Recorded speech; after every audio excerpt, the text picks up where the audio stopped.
Assalamualaikum warahmatullahi wabarakatuh.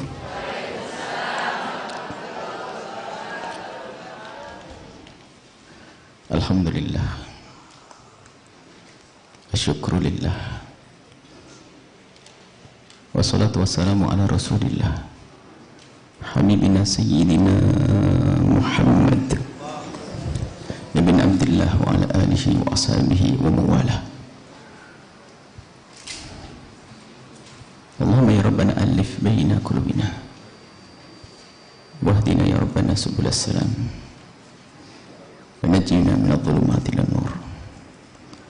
A'inna ya Rabbana ala dzikrik wa syukrik wa husni ibadatika.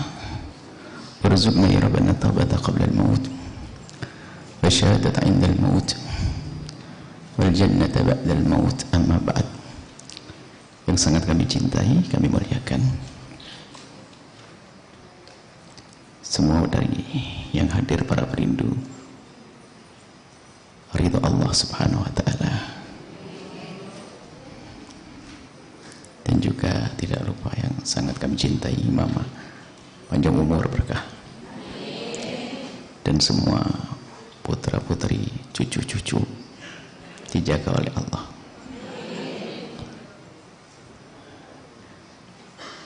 Dan semoga Allah subhanahu wa ta'ala mudahkan kita untuk segala kebaikan di dunia dan di akhirat. Ada hal yang perlu dihadirkan di dalam hidup kita saat ini.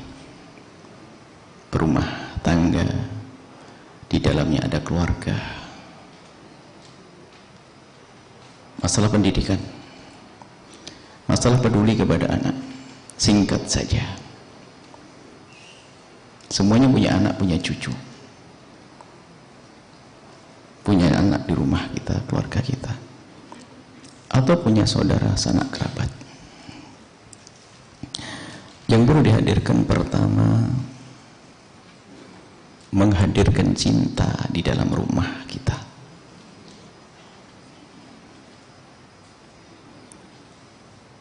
Menghadirkan cinta di dalam rumah kita antara suami istri. Tentu kadang antara anak dengan bapak itu dilupakan. Hidupnya tidak atas dasar cinta. Anak takut kepada bapaknya. Apakah yang bapaknya seorang yang alim atau direktur atau pengusaha sukses, tampil di depan anak bukan tampil dengan cinta, tapi tampil dengan seram monster. Hidup tidak seperti itu. Contoh kita adalah baginda Nabi Muhammad sallallahu alaihi wasallam, seorang imam besar, seorang baginda Nabi. Kedatangan cucu beliau Sayyidina Hasan, kecil, anak kecil, bagaimana disambut kedua tangannya? Disambut kedua tangan beliau. Sayyidina Hasan disambut, dijulurkan kakinya ke depan untuk jadi injakan kayak tangga. Ditarik cucunya sampai ke dadanya, menjatuhkan diri, lalu dicium cucunya. Perilaku indah seorang bapak, seorang kakek di rumahnya, memeluk anak-anaknya. Suatu ketika baginda mencium Sayyidina Hasan. Ada sahabat Nabi yang berkata, "Ya Rasulullah, aku punya anak 8 tidak pernah mencium anak saya." Keras hatinya. Baginda Nabi dengan Sayyidat Fatimah Zahra. Kalau baginda Nabi datang ke rumah Siti Fatimah, Siti Fatimah berdiri menyambut baginda Nabi, mencium keningnya. Lalu baginda Nabi didudukkan di tempat yang paling istimewa di rumahnya. Wajar yang datang adalah Rasul, tapi ternyata sebaliknya, waktu Sayyidat Fatimah Zahra datang ke baginda Nabi, baginda pun menyempatkan diri untuk berdiri dan menyambut putrinya, dan dicium, kemudian diletakkan di tempat yang paling istimewa. Cara hidup ini yang hilang di dalam rumah kita. suami istri bagaimana yang dibangun oleh baginda Nabi SAW, membangun keindahan di rumah. Baginda Nabi itu kalau sudah berada di medan laga begitu gagahnya, seolah-olah tidak pernah kenal kemesraan. Tapi kalau sudah dengan keluarganya begitu mesra dan indahnya, seperti tidak pernah kenal peperangan. Indah. Tahu membedakan kapan harus tampak gagah, berwibawa, dan kapan tampak mesra dan indah.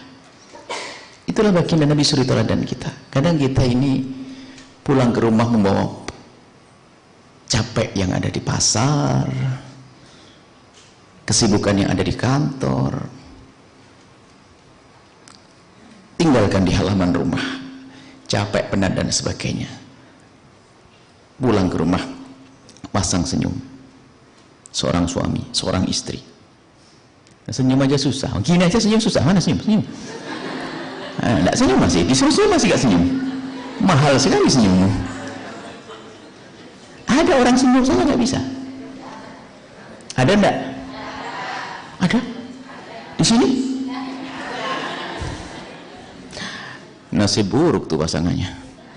Mimpi apa itu? Enggak, ini Bu, sampai Nabi itu gelarnya basam. Garis senyumnya itu, kada orang tuh garisnya itu garis cemberut. Tapi Nabi itu basam, sampai ada lekuk kulitnya itu adalah karena sering tersenyum. Bukan tertawa, Bu. Senyum. Tersenyum. Loh, ini keindahan dalam rumah. Baginda Nabi dalam peperangan pula ada terluka di bagian tubuhnya. Sakit. Waktu mengendarai kuda pun merasakan sakit.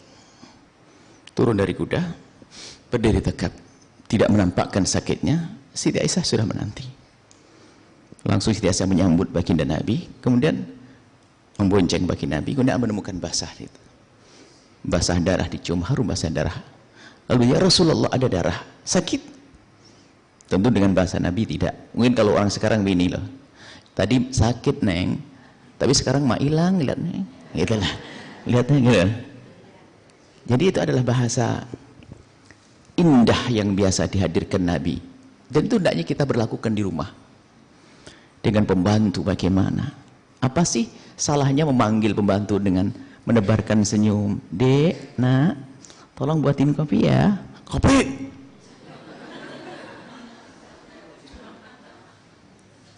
Coba, indahan mana ibu? Pakai senyum atau pakai serem? Semua orang tahu, tapi kadang tidak semua orang bisa melakukan. Ini sederhana sekali yang diajarkan Nabi. Itu menumbuhkan cinta nanti dalam rumah. Seorang anak disaling cinta, nanti ada hormat. Kalau sudah ada cinta, penghargaan. Ini jadi pertama yang hilang di rumah kita ini kadang menghadirkan cinta. Sehingga seorang anak itu sama ayahnya takut, ngusulkan sesuatu tidak berani. Takut kamu aja. Ajib. Sama ayahnya begitu, ayahnya monster kali. Keluar taring, mampu. Kalau Anda ditakuti oleh anak Anda harus bingung, sedih. Kenapa anak saya takut? Kenapa anak saya tidak akrab dengan saya? Ini yang harus betul-betul kita cermati dalam kehidupan kita. Ya, jelas menghadirkan cinta dengan bermacam-macam cara tadi. Pergaulan yang baik tentunya.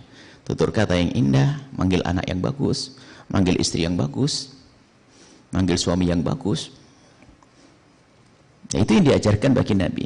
Ya Aish, Aish itu panggilan. Kalau dalam bahasa Arab namanya tarhim, dipotong belakangnya itu adalah bahasa manja memanggil seseorang. Ada. Kemudian setelah menghadirkan mahabbah cinta, ini proses panjang juga. Harus kita budayakan di rumah kita yang indah. Jangan biasa serem kadang-kadang. Orang tua gayanya pengen jaga apa? Image. Wibawa depan anaknya. Ada laku itu. Ustadz yang benar itu hanya di mimbar dok kayak wibawanya, itu di kamar nggak ada wibawanya itu. Sudah biasa dengan keluarganya, dengan anaknya. Sayyidina Umar bin Khattab. Sayyidina Umar bin Khattab itu bagaimana? Orang itu ketemu Sayyidina Umar ada berpikir bersama. Sampai dikatakan dalam riwayat, setan itu paling nggak mau papasan sama Sayyidina Umar. Begitu menyeramkannya seolah-olah begitu. Tapi sampai di rumah ditangkap. Kalau sekarang kan ditangkap kamera kan gitu ya. Dulu dilihat oleh sahabat Sayyidina Umar lagi gulat dengan anaknya, gulung-gulung begitu. Lalu bertanya sahabatnya, ya Khalifah, nggak pantas engkau seorang khalifah masa begitu? Sayyidina Umar langsung berkata menjawab, man lam yarham bi ahli lam yarham bi ra'iyatihi. Yang nggak punya kasih sayang dengan anaknya nggak akan punya kasih sayang dengan rakyat.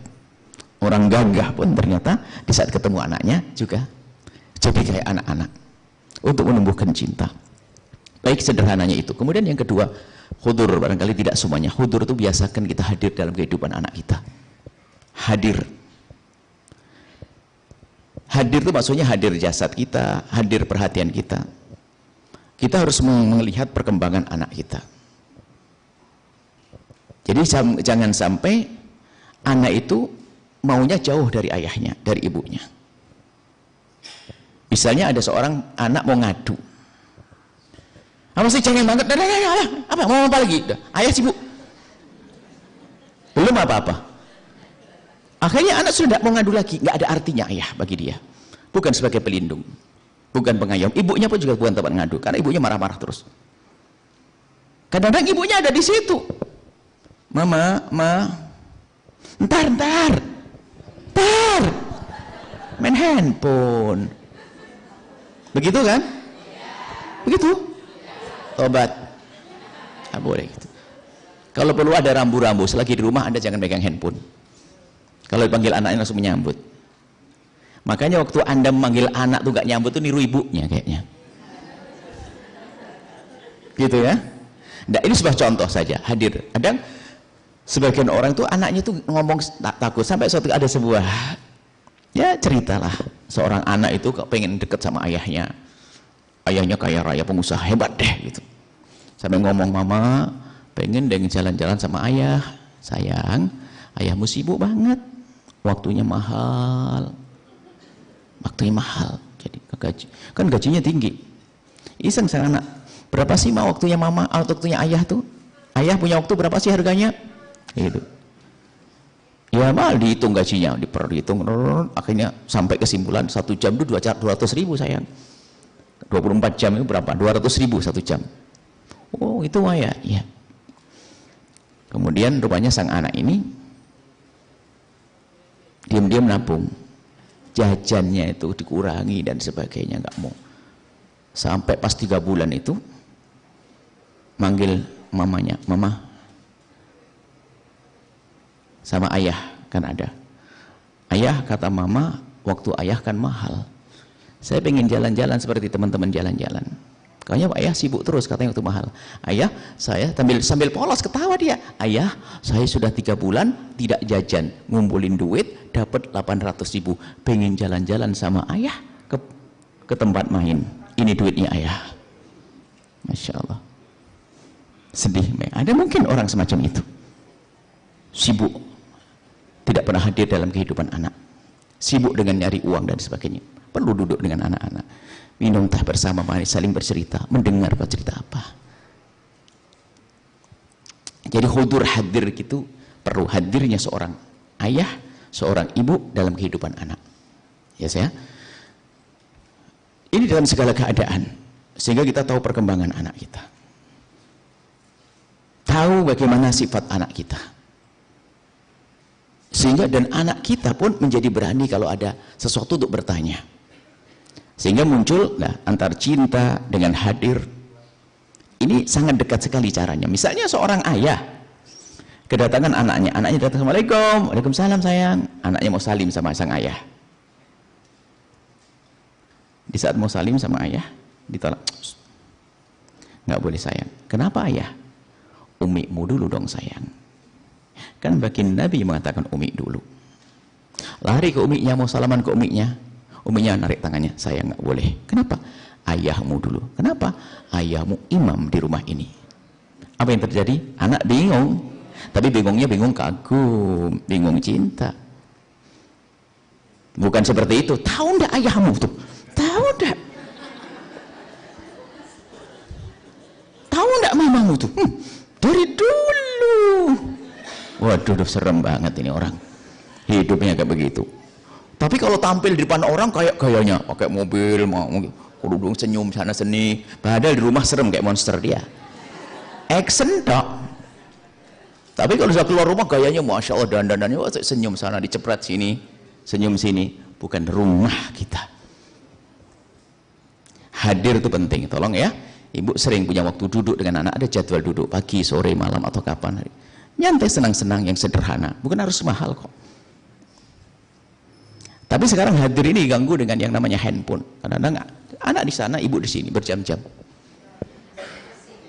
Kalau perlu di rumah kita ada rambu-rambu deh. Kalau sudah di rumah seorang ibu harus tahu diri karena tak mengajari anak kita. Kalau sudah ada rambu-rambu kan enak. Di rumah kita ketemu tidak boleh handphone, tidak. Kalau pakai handphone minta izin. Ibunya ngasih contoh. Sayang, mama mau telepon ya, telepon ayah sebentar, oke? Sayang, tak izin dong, mama mau browsing, mau masakin kamu gini, browsing apa namanya? Masak. Ngomong dong, dari awal akhir gini dok.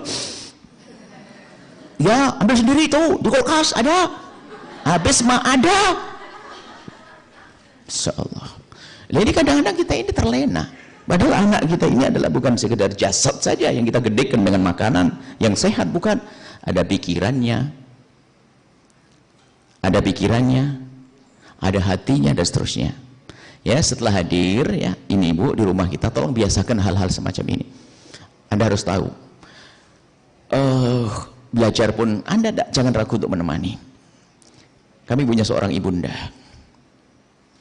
Sampai kalau nyebut ibunda tuh saya pengen ibu-ibu tuh semuanya ke ibunda kami. Ibunda Umi itu waktu kami masih kecil. Masih belajar SD, di SMP. Itu tidak pernah tidak di samping kami kalau belajar. Sambil ngupasin kacang, kami kan suka bakar-bakaran begitu. Dan ketiduran di situ beliau. Kadang ketiduran di samping kita.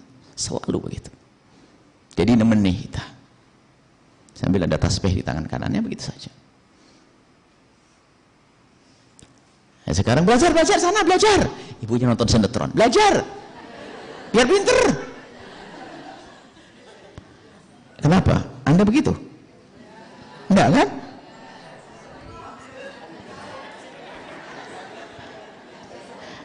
Ini perlu juga hal yang seperti ini. Kita perlu cermati.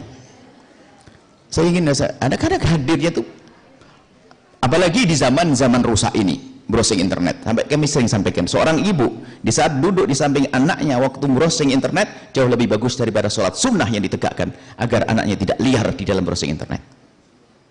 Ayo. Sederhana kan? Gitu dok sudah dapat pahala, belum lagi sambil pikiran wiritan. Ibunya di sebelah juga nonton yang sama aja.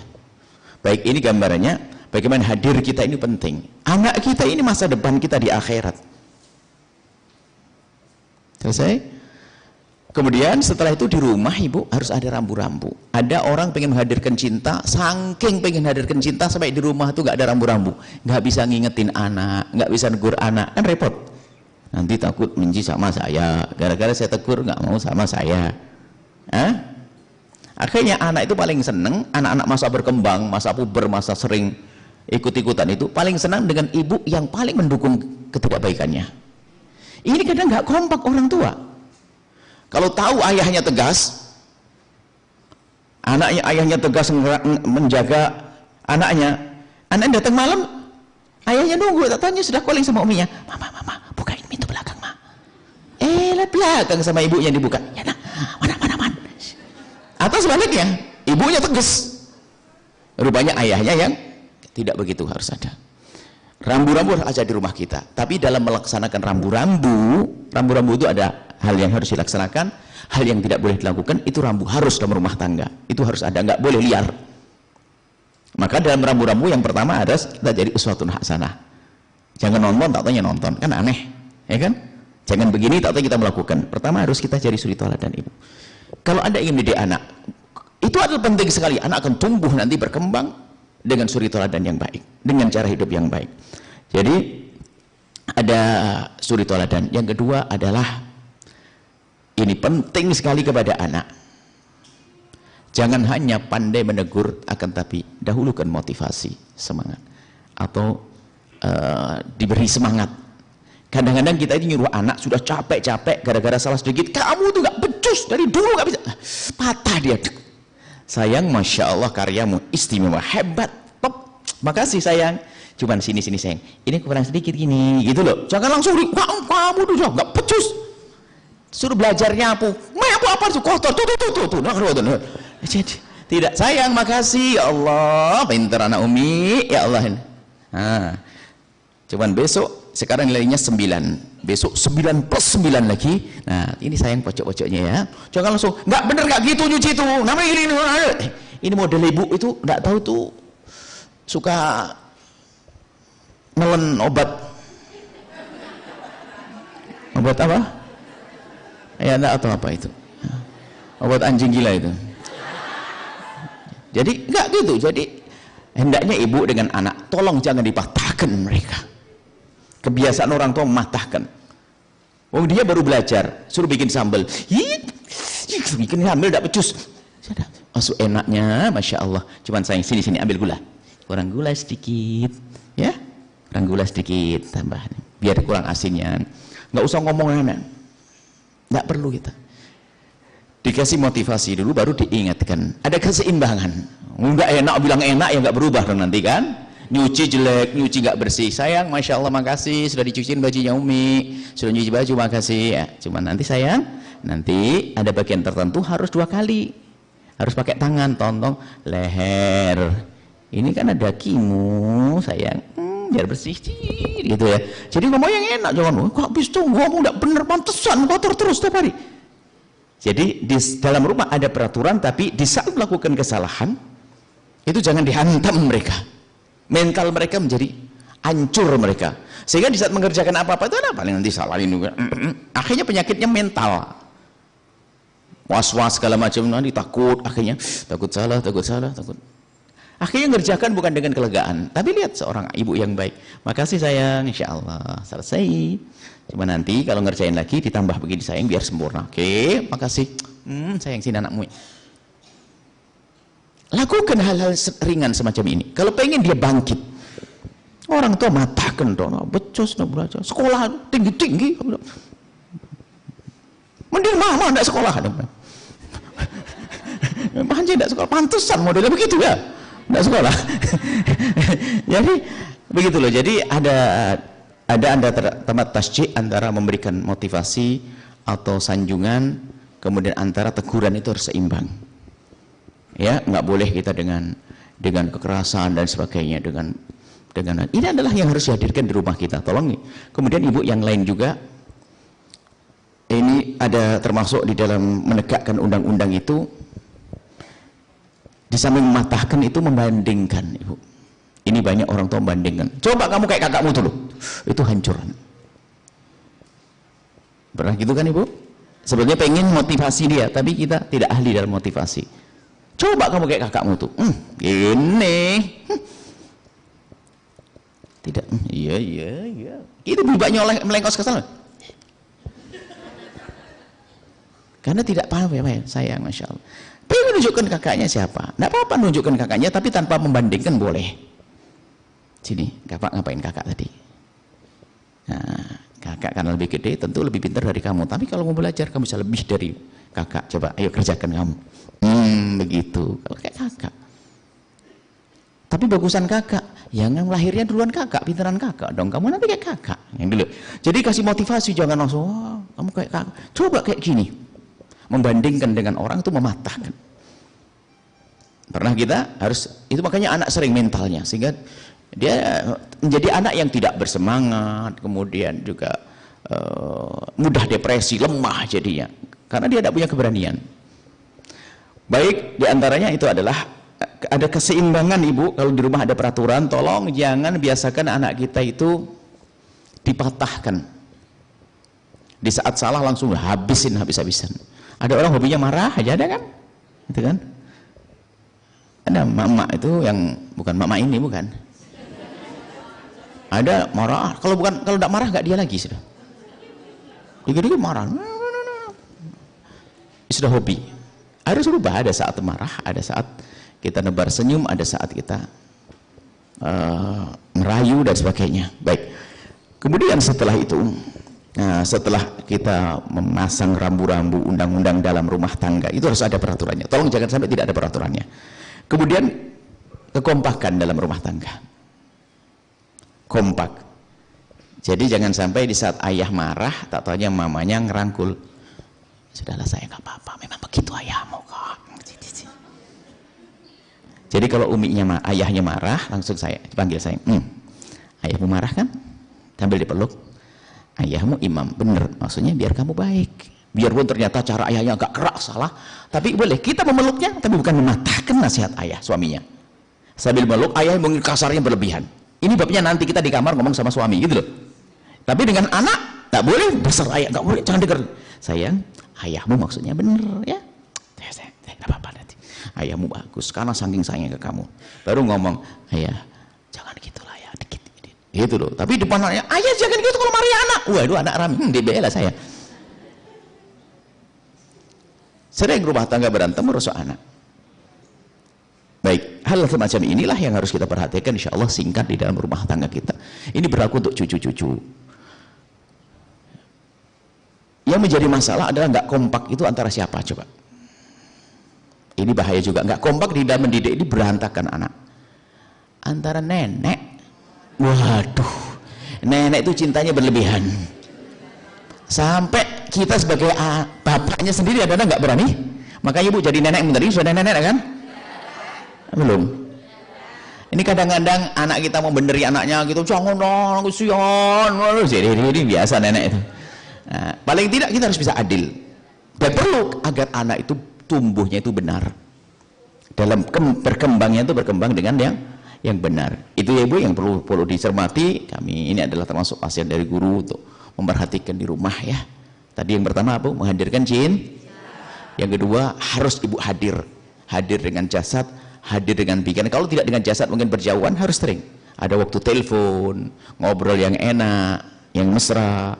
Itu jadi merasa kemudian kata kamu ngadu apa saja, kalau ada anak ngadu jangan dipatahkan, akan tapi disambut nanti diberi solusi. Kemudian setelah itu di rumah harus ada rambu-rambu. Kadang-kadang ada sebagian mencari cinta tapi tidak pakai rambu-rambu, atau tidak adil, takut dibenci sama anak. Akhirnya apa? Dia ayahnya tegas, istrinya lembut sengaja biar dia saja yang disayang. Akhirnya ayahnya dibenci, tidak benar semacam itu. Kemudian ada hal lain lagi, ini adalah setelah rumah tangga kita tata semacam ini, Bu, kehidupan kita enak nanti. Jadi kita biasa, hidup kita biasa dengan senyum di rumah, tutur kata yang enak. Belajar senyum, Bu, yuk. 1, 2, 3.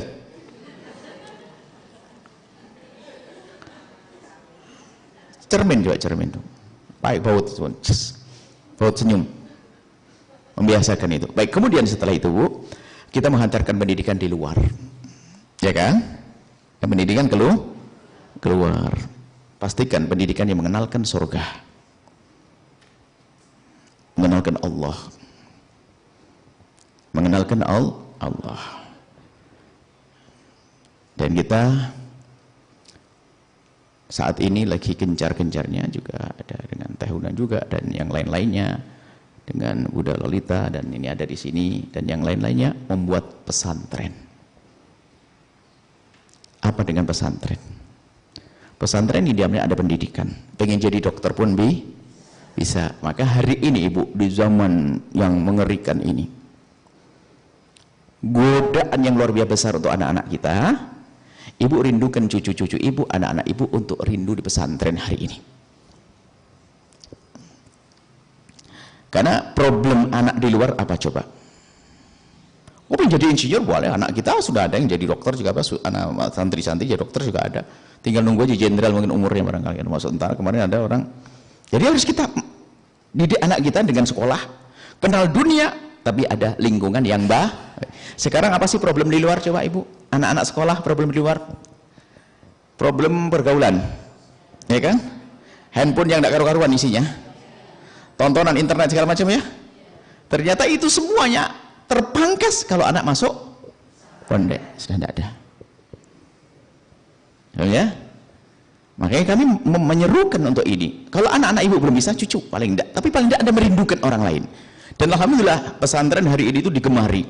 Karena orang-orang sekarang orang sukses-sukses itu mikir, saya pengen anakku sukses kayak saya tapi bener. Kan banyak sekarang generasi kedua itu hancur, bapaknya kaya raya, anaknya hancur, anaknya sabu-sabu. Hancur berantakan. Bapaknya kaya raya, habis. Generasi selanjutnya perusahaan bapaknya nggak ada karena anaknya tidak bisa menjaga. Nah sekarang orang pada sadar ini bahaya internet, bahaya pergaulan, maka pesantren ini penting sekali. Kemudian dalam dunia pesantren, masya Allah, yang bangun pesantren pahalanya luar biasa. Ini saya motivasi semuanya. Maka kenapa kami selalu mengajak orang-orang bangun pesantren? Ini tidak ada hubungannya dengan pendidikan tadi, pendidikan umat secara umum, bukan pendidikan anak kita saja. Umat, rindulah Anda mendidik umat.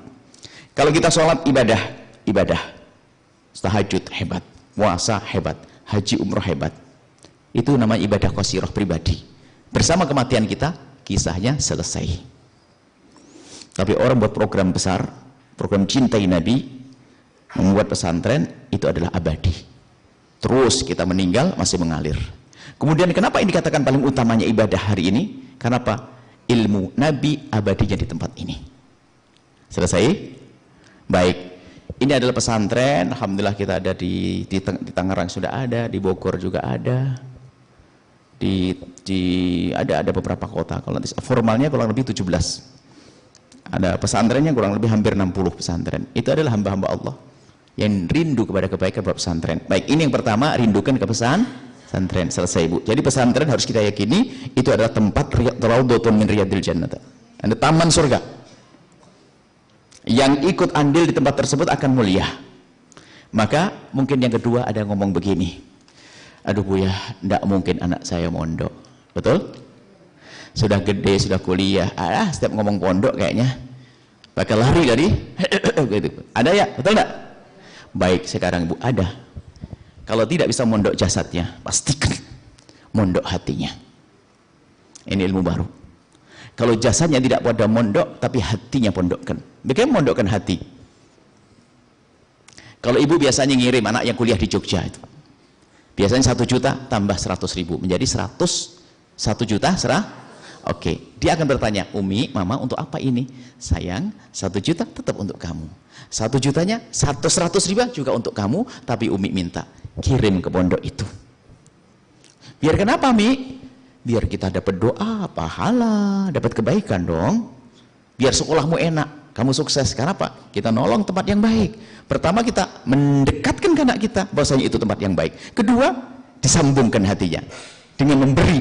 Dia membeli sudah, membeli cinta itu. Sekali, 2 kali, 3 kali, 6 kali coba Anda kurangi. Dari 1.100.000 menjadi 1 juta. 100-nya nggak ada. Anak Anda sendiri ngomong, Umi lupa ya 100-nya mana, kan? Sudah kecantol hatinya. Itu waktu melewati pondok dulu nggak pernah noleh, gara-gara sudah nyumbang berapa kali pasti noleh. Oh ini yang dulu, mulai. Terus di dalam hatinya, pikirannya sudah mulai masuk itu. Sampai selesai kuliah, Uminya pun masih pandai mendidik. Sayang, kamu sudah selesai kuliah, kamu akan kerja kan? Iya. Umi tidak ngirim lagi duit loh ya, kamu sudah kerja. Ya Umi sudah cukup Mi. Tapi kamu ingat tidak kalau Umi ngirim duit gimana? Maksudnya, Umi ngirim duit berapa biasanya? 1.100.000. 1 juta untuk siapa? Untuk saya. 100-nya? Untuk. Nah, sekarang kamu sudah punya gaji berapa sayang? Ayo. Bismillah lanjutkan sayang ya. Iya. Akhirnya anak Anda, Ibu, ya, kalau sudah dapat gaji, tidak lupa dengan tempat yang mulia, hatinya mondok. Dapat kebaikan, dapat pahala. Kalau tiba bisa jadi miliarder, apa yang terjadi? Nah, tidak ada kebencian. Dia sadar saya tidak bisa mondok. Tapi ternyata amal saya. Jadi kiai itu pangkatnya tinggi, tapi orang nggak jadi kiai. Ini kayaknya ya nggak jadi kiai. Kiai pangkatnya tinggi kalau mengamalkan ilmunya. Yarfa'illahu alladhina amanu minkum walladhina utul ilma darajat. Orang yang punya ilmu. Tapi orang nggak punya ilmu, punya tahta barangkali, punya kekayaan. Tapi ini menyokong, mendukung program ilmu. Dia melambung kok. Makanya kami selalu mengajak, jangan sampai kita tidak rindu. Nabi menyebutkan dalam satu riwayat, idza ja'akum qaumun yatlubuna ilma qulu marhaban marhaban bi wasiyati Rasulillah wa knuhum. Kalau engkau mendengar sekelompok orang menuntut ilmu, sambut mereka, perhatikan mereka. ahlan wa sahlan. Waknuhum, dan perhatikan. Kita diperintahkan perhatikan. Maka yang perhatikan mereka beruntung. Di samping, tidak harus pondok Al-Bahjah, bukan maksud kami Ibu. Madrasah di samping rumah Anda. Ayo kita sekarang. Mungkin anak Anda belum masuk sana, nggak ada masalah. Urusanmu dengan Allah kok. Nah, anak kita dicintakan.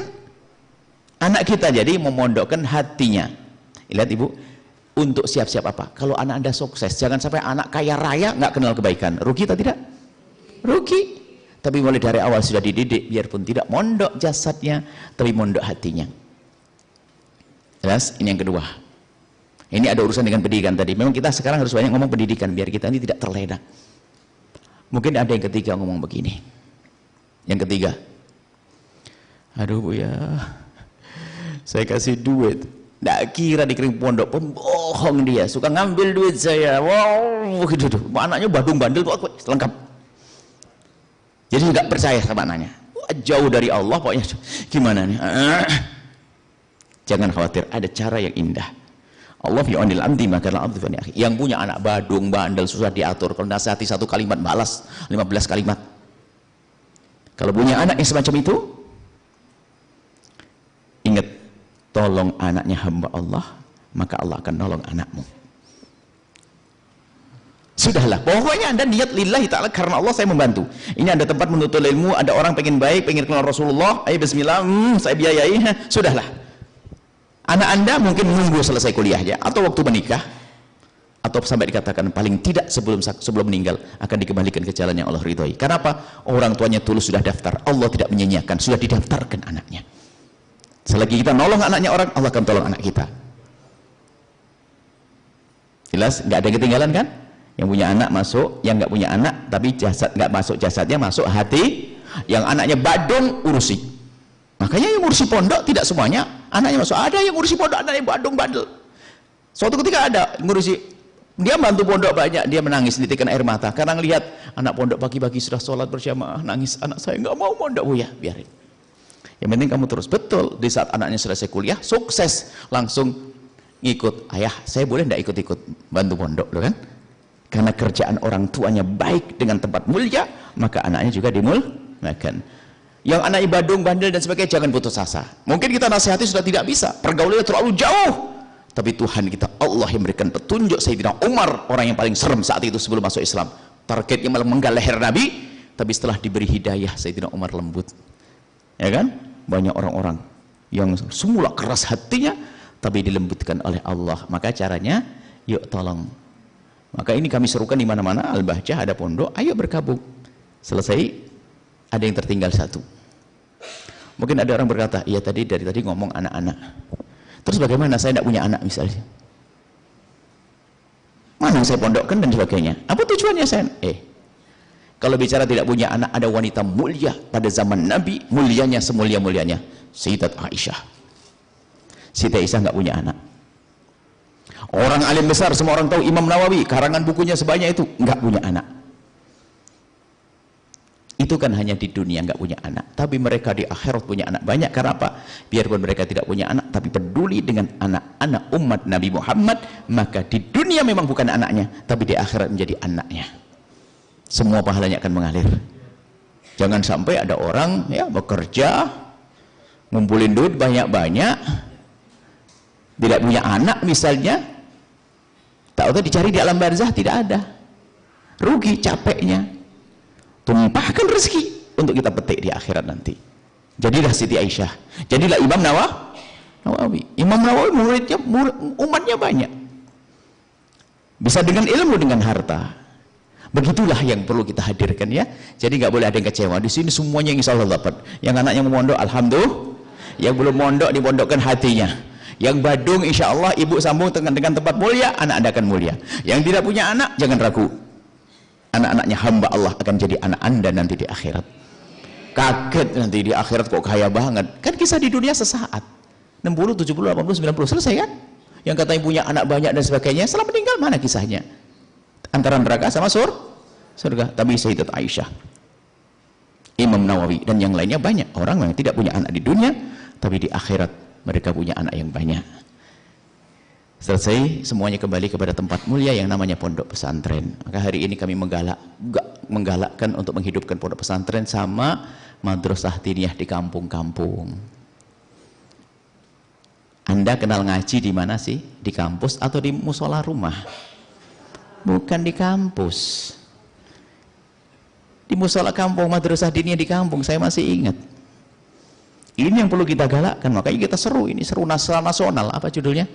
Grup kita ini apa sih, ini ada apa namanya? Mulai dari membangunkan toilet di musola-musola, toilet yang sehat Bu, yang syar'i. Sebab ada sebagian madrasah yang dipakai ngaji, toiletnya bolong-bolong, anak gede sudah mulai gede pada intip-intipan. Atau mohon maaf, nah ini harus perhatikan, sudah gede mereka.